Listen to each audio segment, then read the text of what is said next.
Hey guys, what's up? I'm Erin and welcome back to the channel. Let me ask you a question. You've spent your whole life being a disciplined saver, prioritizing retirement, maybe maxing out your 401k, saying no to things you could have otherwise afforded just to stay on track. And now you arrive at retirement and you're supposed to start spending it? For many retirees, this is a very difficult transition. In fact, even those who are financially secure, people with more than enough saved, still struggle with guilt, anxiety, or fear when it comes time to withdraw from their accounts. So today, I want to walk through why that transition from saver to spender can be so emotionally difficult, and more importantly, how you can build a plan that gives you the confidence and the freedom to enjoy your retirement and feel like you can spend. Let's talk about the psychological shift. This might surprise you, but one of the biggest risks in retirement isn't overspending. It's actually underspending.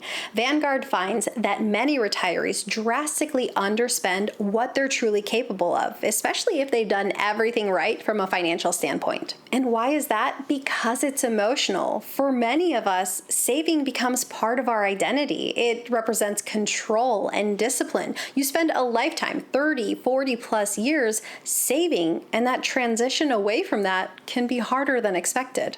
It's letting go of a mindset you've carried for decades. Retirement comes, you're told to flip that switch and start withdrawing money. All of a sudden, loss aversion can kick in.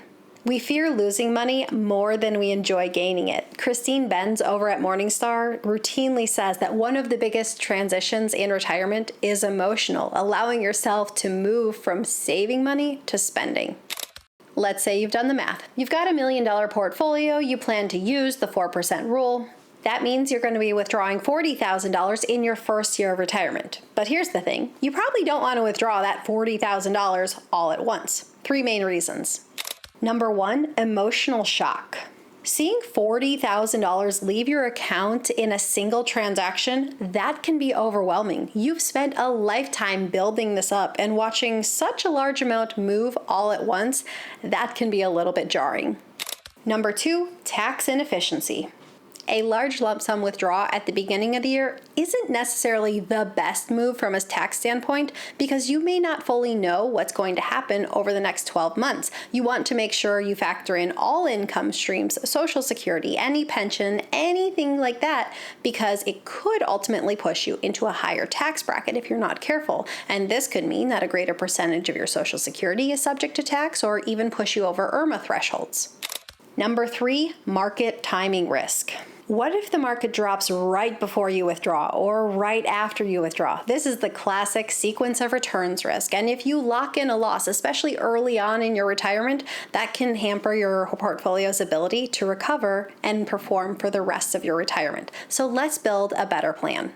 This is a strategy I really like. Don't take one big withdrawal. Instead, create a retirement paycheck. A structured monthly income that mimics the paycheck you had while working. Step 1, break it down into monthly income.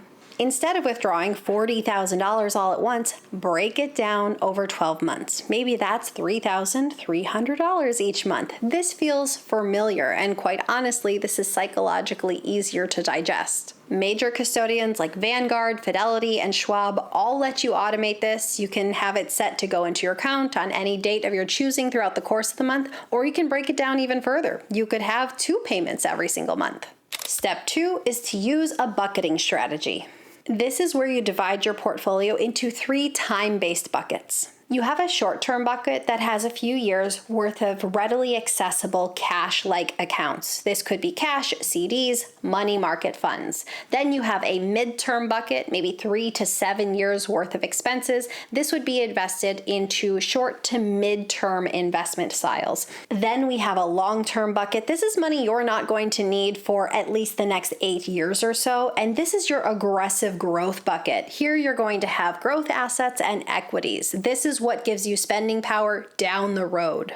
I truly love a bucket strategy because I love having a couple years worth of cash reserves on hand and at the ready when you're in retirement, because that prevents you from having to sell when your portfolio suffers a loss. You simply draw from your cash bucket, and then once the market recovers, you replenish your cash bucket. And I feel like this is a great way to give yourself peace of mind, because you know no matter what happens in the economy, no matter what happens in the market, you have money set aside to cover your near-term expenses.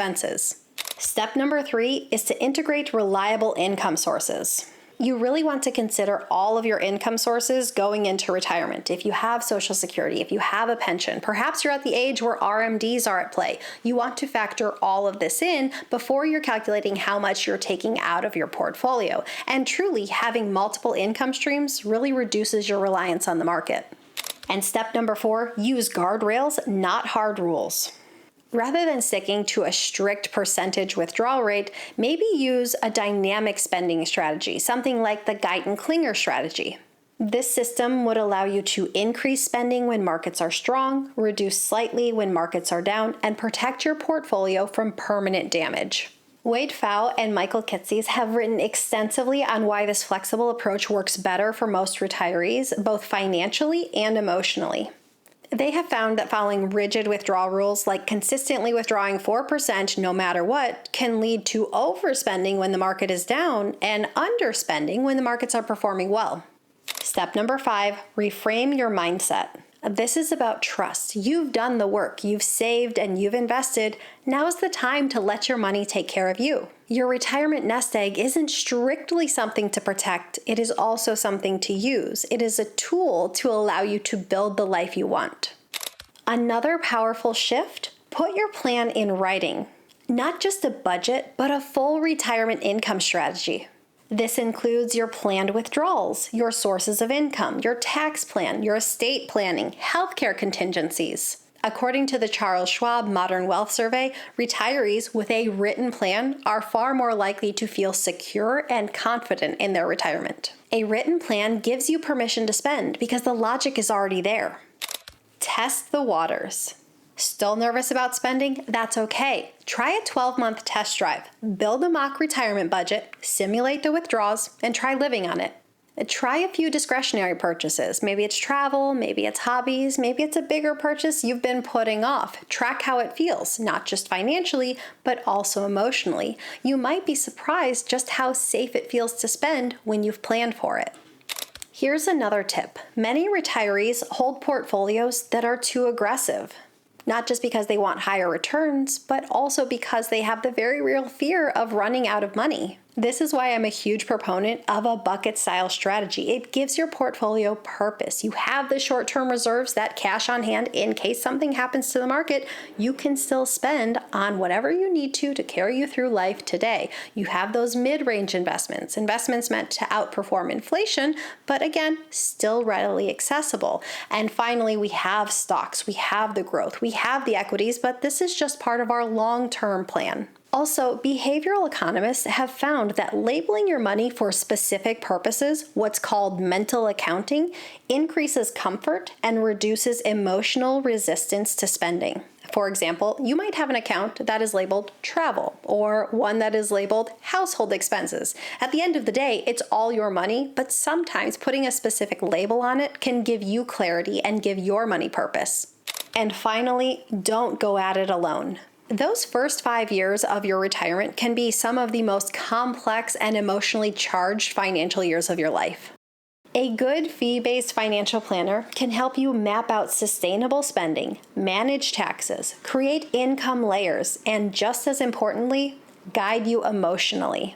According to Vanguard's Advisor Alpha framework, behavioral coaching from an advisor can add about 1.5% per year in real value. And that value doesn't come from chasing performance, it comes from avoiding costly mistakes. Advisors can help keep you calm when the markets are highly uncertain. They can help you stay on track. They can be your emotional sounding board, and that can be just as important. They can also help you with one of the biggest challenges that faces many retirees, which is building up the confidence to spend your own money. And for you to have that confidence, well, that's worth its weight in gold.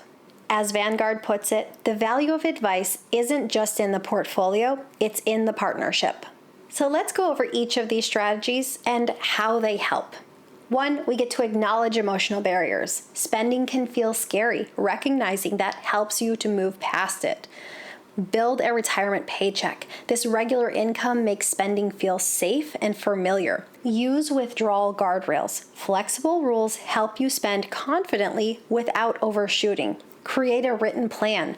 Clarity on paper makes it easier to trust your decisions. Try spending experiments. Small splurges build comfort with enjoying your money. Align investments to purpose. When each dollar has a job, it's easier to let it go. Work with a planner as needed. A planner helps you stay on track and calm. Retirement isn't just about having enough. It's about having the trust to enjoy everything you've built. You didn't work all those years to watch those numbers sit on a screen. You saved so you could live boldly, give generously, sleep peacefully, and spend joyfully with confidence.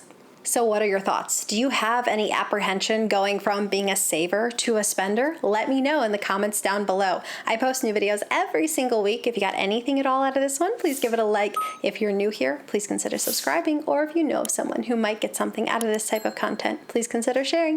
I'll see you soon. Bye. Saying no to things you could otherwise afford just to stay on track. And now you arrived at retirement, you're supposed to start. Let's do it. So today I want to walk through why that shift from shaver to spender. You saved so you could live boldly, give generously, sleep peacefully, and spend joyfully. That's a lot. There's a lot of things.